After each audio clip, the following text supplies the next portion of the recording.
commitment to this relationship.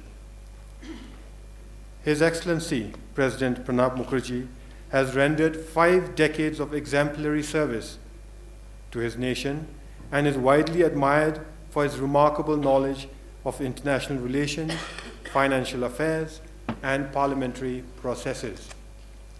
His Excellency is a man of unparalleled experience in governance, with the rare distinction of having served at different times as Foreign Minister, Defense Minister, Commerce Minister, and Finance Minister.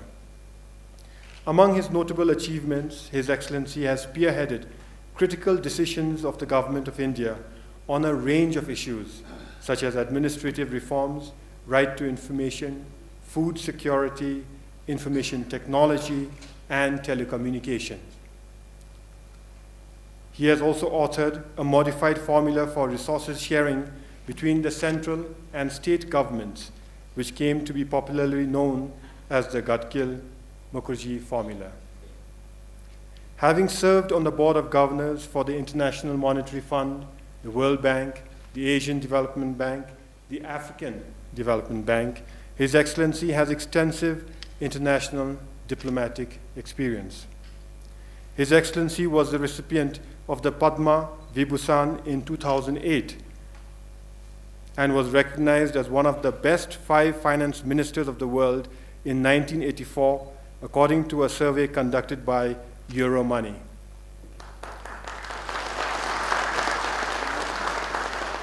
His Excellency was also declared as the Finance Minister of the Year for Asia in 2010 by Emerging Markets, the Journal of Records for the World Bank, and the International Monetary Fund.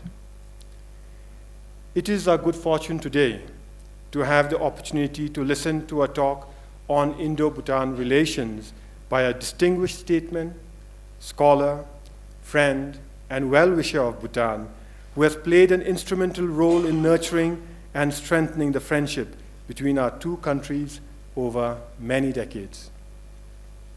I cannot think of anyone better positioned to articulate the essence of Indo-Bhutan relationship than Your Excellency. On behalf of everyone assembled here this morning, I thank Your Excellency for honoring us with your presence to share your thoughts on this important subject. Indo-Bhutan relations have been shaped as much by history, culture, and geographical realities as also by the wise and visionary leadership of our two countries and the belief of our people in a common destiny. It is no wonder that today our relations are viewed as a model for genuinely friendly and mutually beneficial relationship between neighbors. We have shown how two vastly asymmetrical countries can coexist and prosper. Bhutan has deep admiration for India's achievements and contributions to the world since the ancient times.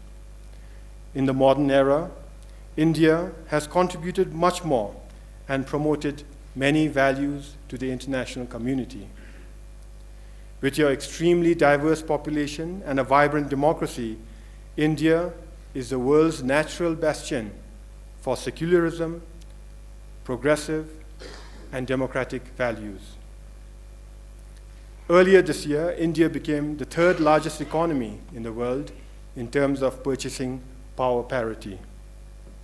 More recently, having successfully launched the Mars orbiter mission, India became the newest member of an elite club of only 4 who have successfully launched probes to Mars, following the then Soviet Union, the United States, and the European Union Space Agency.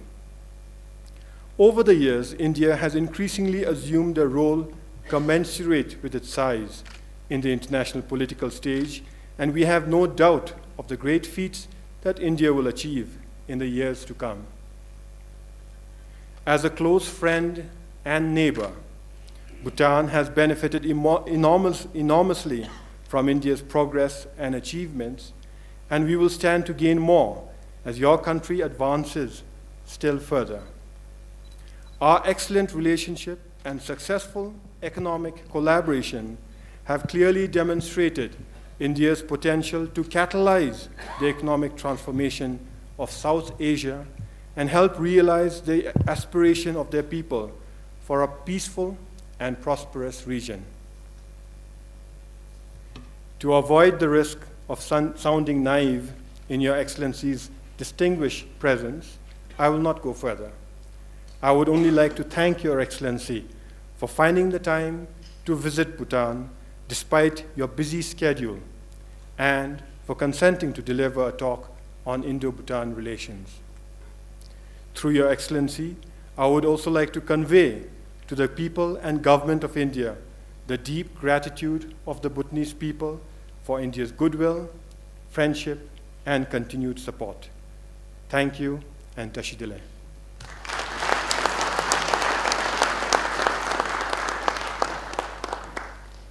I thank Honorable Lenchin. Lasola tato ngachara miji Lenchin chogi khatule ta jombale sogi te sonshedi nasa yi seshuni la ta deda chikala ta Lenchin chogi sho bedo zumbe ta jaga yi sidin Shri Pranab Mukherjee chogi be ta tari ngachara tudmi yonlo ta te zumbe ta tari na de zum tewana lo shudi mitsulu te sonshe nani imbe seshugela. Good morning. Your Excellency, Prime Minister Sering Tobgay, Prime Minister of Bhutan, Excellencies, ladies and gentlemen. At the very outset, I would like to thank you, Your Excellency, Mr. Prime Minister, for your kind words of welcome.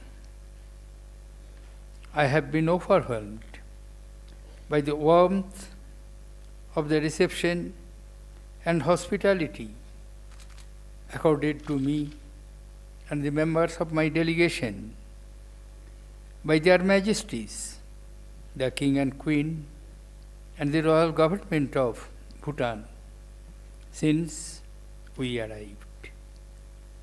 Yesterday, I would also like to thank the citizens of Thimphu and Paro and all the beautiful children who came out to greet me. I was deeply touched by their gesture. It is always a delight to be in Thimphu among old friends over the last decades. I have had the good fortune of visiting the Drukgyal several times. On each occasion, I have felt a familiar sense of anticipation while flying over the Himalayan ranges towards the pristine heights of your magnificent country. The snow-covered mountain peaks below seem to cheerfully remind me that I am approaching an abode of happiness where economic progress is a means to an end, is a means and not an end, where there is a premium on containment and where development has not cast a shadow on the preservation of the natural heritage and enlightened people. I am struck by the visible signs of socio-economic progress and the vast improvement on the quality of life of the people of Bhutan.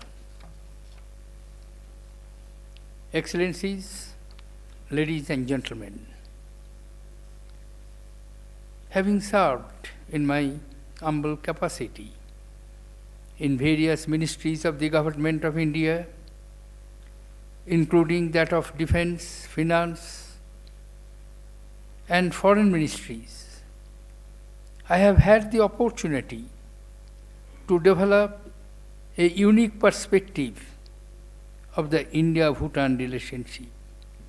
I would today sum it up as an exemplary bilateral relationship between two neighboring countries, a unique and successful partnership for mutual benefit, and a symbiotic friendship between two people bound by age-old historical and cultural linkage.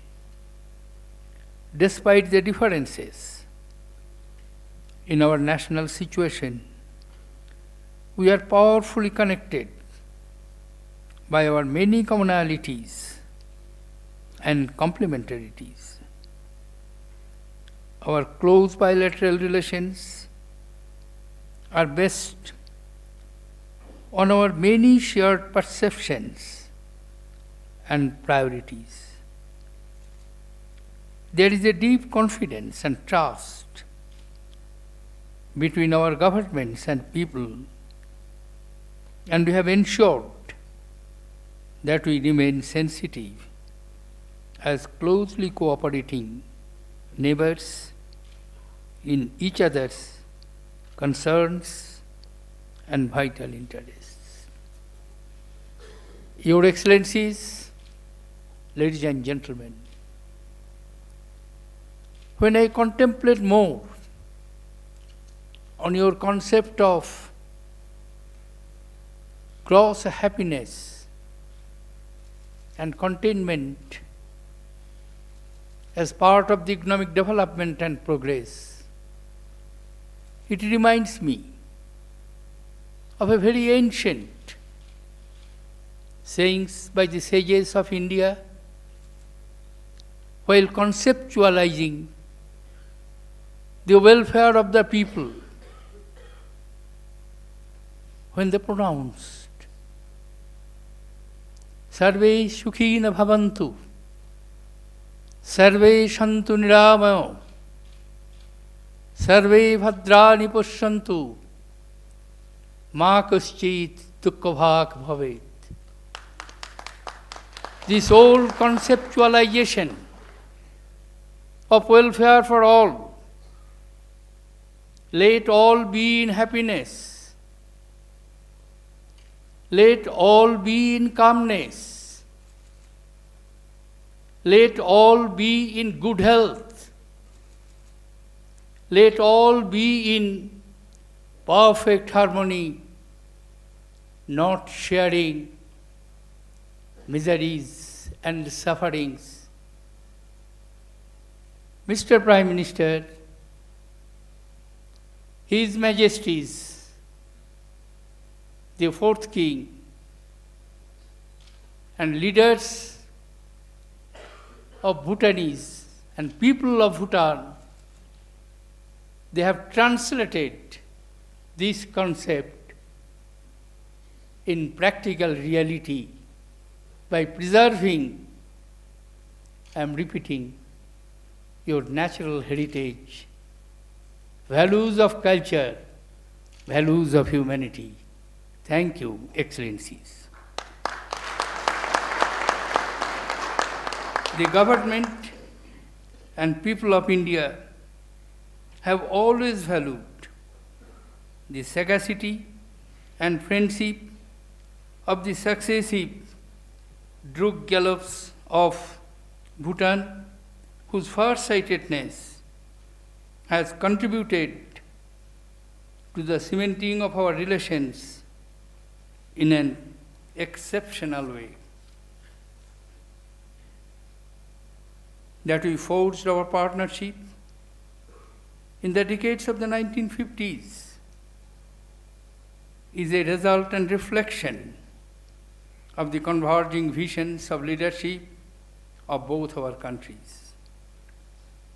The third King of Bhutan, His Majesty Jigme Dorji Wangchuk, and the first Prime Minister of India, Pandit Jawaharlal Nehru, had not only recognized the infinite potential of our partnership, but taken many steps to reinforce it.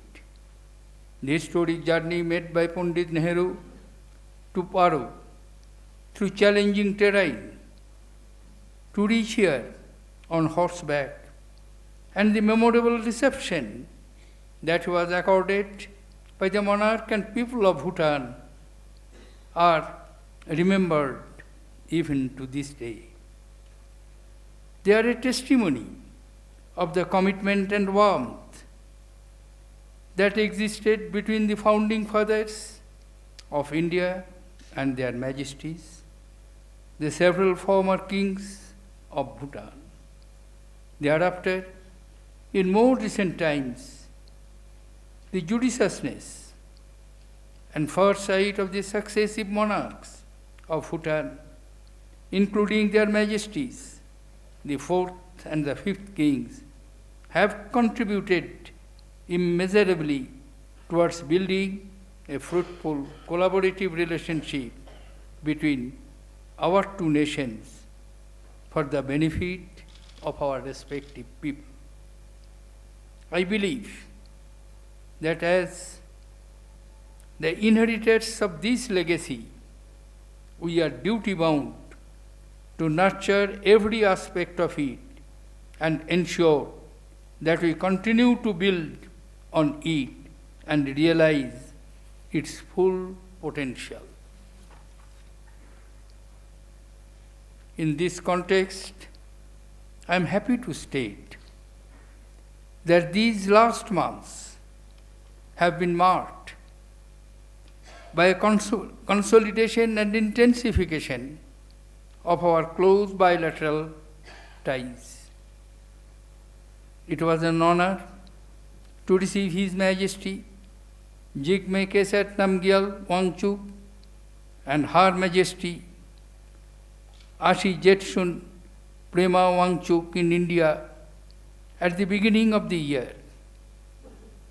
Prime Minister Sri Narendra Modi chose Bhutan as the first overseas destination within a month of assuming office, and I am here on the first state visit by a President of India after a gap of more than 26 years.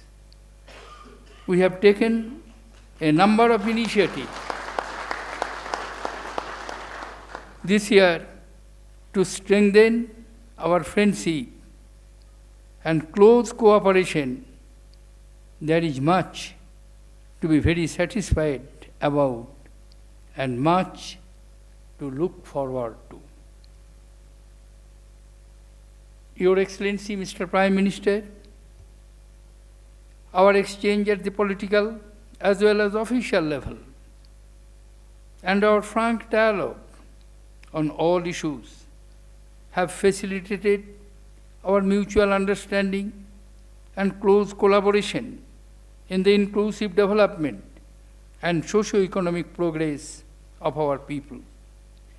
We have a common objective of sustainable development, education for all, and the development of innovative solutions to address the specific needs of our population from the grassroots upwards.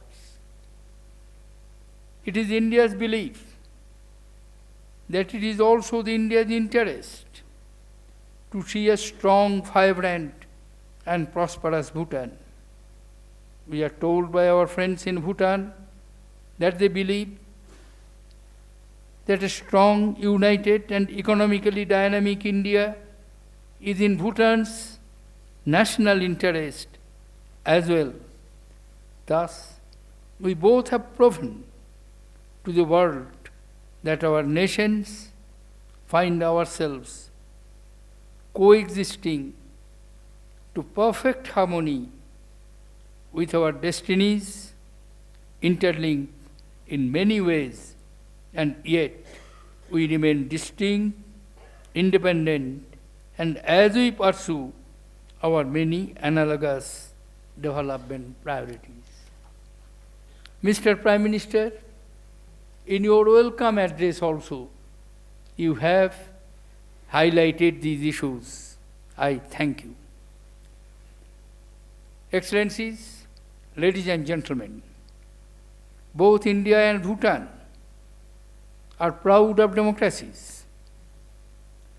Whereas Indians had to fight for their independence, to establish the democratic government, the people of Bhutan were bestowed this process, this precious gift, by the reigning monarch himself. India chose to be a socialist, secular, democratic republic. Mahatma Gandhi, the apostle of peace and non-violence, who led India to freedom from colonial rule, believed in the basic human tenets of freedom, liberty, and independence, which are at the core of Indian Constitution. In Bhutan, His Majesty King Jigme Shinje Wangchuk, the fourth king himself, guided the drafting of the Bhutan's constitution after a process of consulting Bhutanese citizens across the length and breadth of the country. The constitution of Bhutan, in its final form, has been welcomed and embraced by the people of Bhutan. They have proven through 2 general elections that the transition has been smooth and successful. India congratulates you, Mr. Prime Minister, for your own contribution.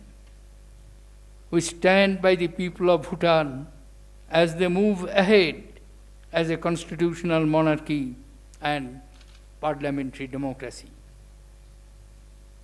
Excellencies, ladies and gentlemen, one of the things that I have learned in my long association with Bhutan is that there is so much more to learn from the way and the philosophy of the people of Bhutan. You have chosen a growth paradigm that is not purely based on GDP, but on the happiness of your people. The profound words of His